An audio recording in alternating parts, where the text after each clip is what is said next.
Hello, my friends, and welcome to Origins. My name's Don Chapman. It's my privilege to be your host. Origins is a forum where we take the evidence of science, we use it to validate the truth of creation. We're in the midst of a series of shows talking about the work of the RATE group. And Dr. Larry Vardiman is here, and he is the gentleman who coordinated the work of these eminent Christian creation scientists who pulled together their work to work on the age of the Earth. Right. The RATE project is Radioisotopes in the Age of the Earth, and I was kind of the organizer of it and the administrator. So you pulled together these eight really A-team players from creation science. That's right. And you worked for 8 years together. And you came up with 3 incredible conclusions that seem to indicate a young Earth. Would you list those for us? Sure. We've talked about helium diffusion in a previous program. We've talked about polonium radio halos. And today we're going to talk about carbon-14 in coal and diamonds. And these are just 3 premier examples of accelerated decay and evidence for a young Earth. I think this term accelerated decay is going to be to the next 10 years what perhaps irreducible complexity was to the last 10 years in this whole debate. I hope so, even more. I think that's really exciting. Well, today we're going to talk about carbon-14 dating. Now, I think for most of our folks, people think that carbon-14 is what's used to date everything, but it's not really what's always used in this whole dating scheme, is it? No, carbon-14 is used for dating organisms that have died or some type of a life process. Carbon-14 has a half-life. That means half of the radioactive material in it has died away within 5,700 years. So only a few lifetimes, it's all gone. Whereas to date rocks, you have to use such things as uranium, lead, or rubidium, strontium, other long-period half-life materials if you're going to date rocks.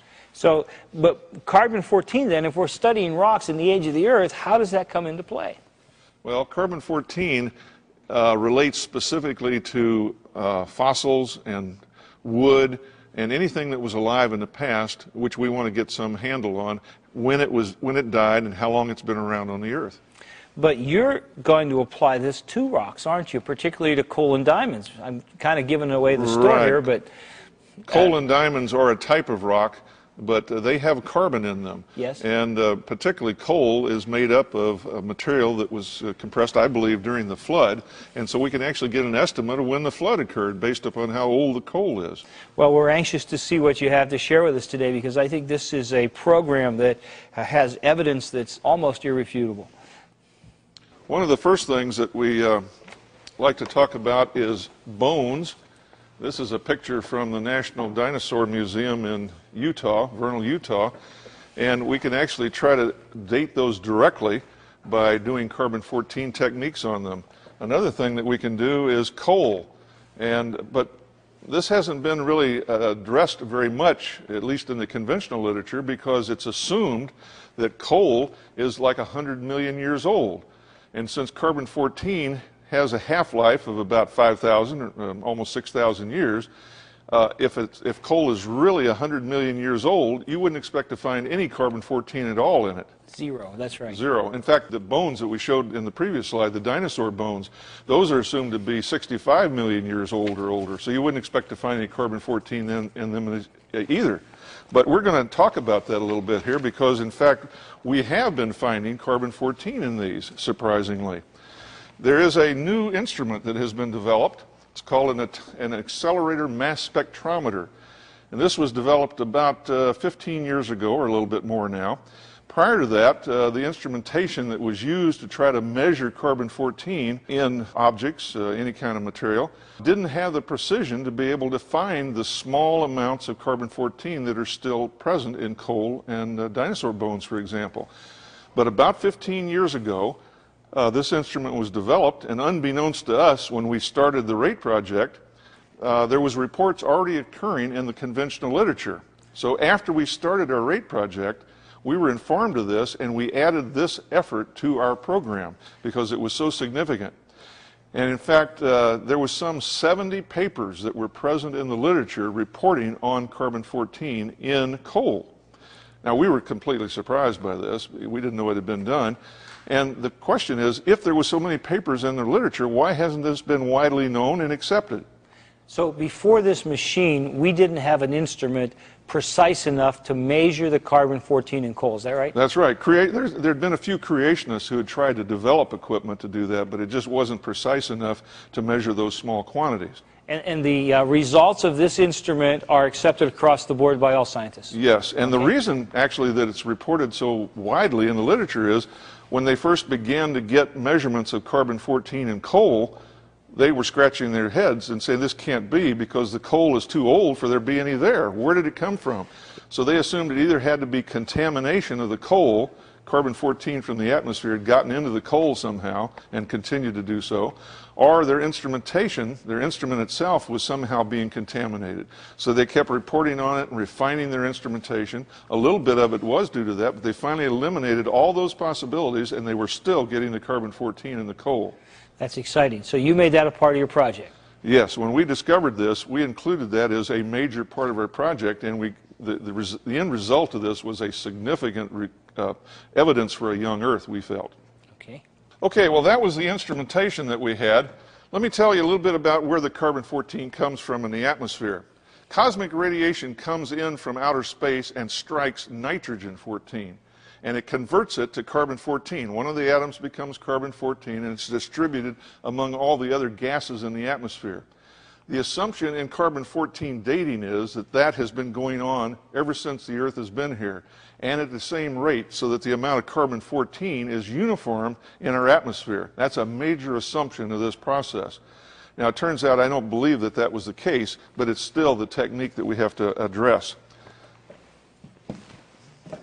There's also this carbon-14 that has been produced by cosmic radiation is then incorporated into living organisms. For example, plants, cows and other animals that eat the plants, other animals like mankind that eats the cows. Embedded in those living organisms is the same balance of carbon-14 and carbon-12 that is present in the atmosphere. When that organism dies, it's no longer incorporating any carbon-14 from the atmosphere, and what's in the organism then decays.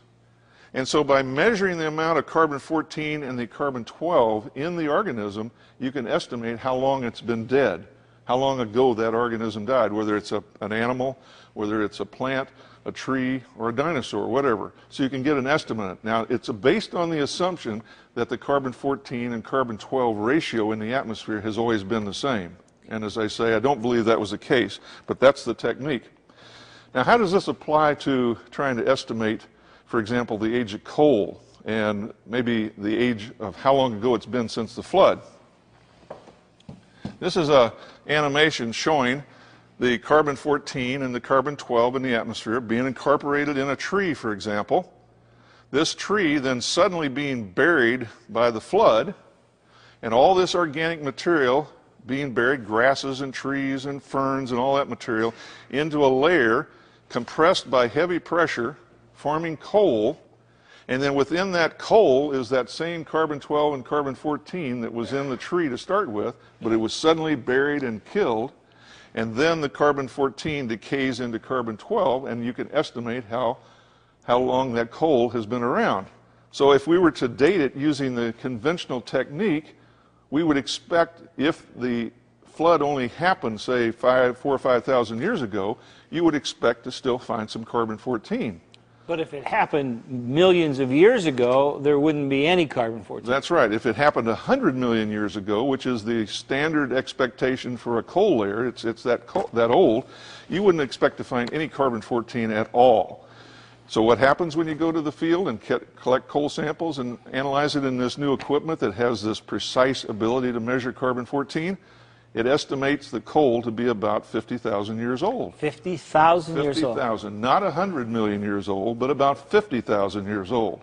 Okay. Now, the first thing we had to do was to confirm that this kind of information made sense in the literature. So we went to the literature and got the data, and we plotted it. There was some 70 sets of data that had been reported. We have this all listed in our book that we reported on the RATE project.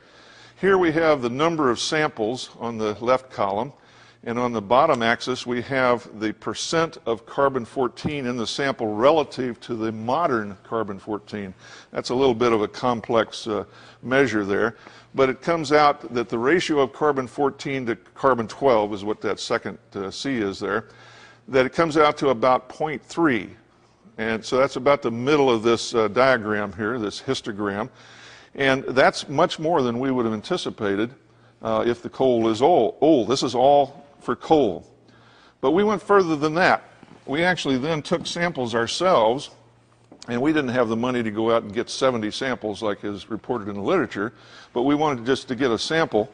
So we went to the Pennsylvania State University coal lab and acquired 10 samples of different kinds of coal, all the way from the top of the formation of the crust of the earth to the bottom. There's different layers, so that you would expect them to be older or younger. Right. And this is the kind of samples that we got. Again, we came out with the same diagram, number of samples and the percent of modern carbon, and it came out to about 0.3. Here was about 0.25, somewhere in this neighborhood there. Very close to the larger sample that was reported in the general literature. Now, the significance of this, in addition, was because we had 10 samples of all kinds of coal, it turns out that the distribution is relatively narrow and doesn't show any change as a function of depth. In other words, you would expect there to be much less carbon-14 in coal that was down near the bottom, which was much older, and much more in the coal up near the top, which supposedly would be much younger. Which assumes uniformitarianism, that gradually, over millions of years, these layers were put down. Exactly, over millions of years. And that would mean that the lowest ones would have the least carbon, if any, and the upper ones, if there was any carbon, it would be up there. But they all had the same amount. It's the same right through, like it all happened all at once. All at once. That gives you an indication that something dramatic happened very suddenly, all at one time. Okay. Okay, well, one of the criticisms for this technique is that possibly the coal has been contaminated. You remember I said all these 70 papers that had been published in the literature said that coal may have been contaminated, or their instrumentation had been contaminated. They eliminated the contamination in their instrumentation, but possibly the coal itself. Now, how that could happen is the coal is under the ground, and you could imagine groundwater percolating from the atmosphere. Okay. It'd have the carbon-14-12 ratio and going down through and percolating through the coal. So the water could bring fresh carbon. It potentially could do that. Now, we selected samples, and so did the conventional community, to minimize that, and it's not very likely, but theoretically it could happen. So Dr. John Baumgartner, who conducted this study for us for the RATE project, had an idea.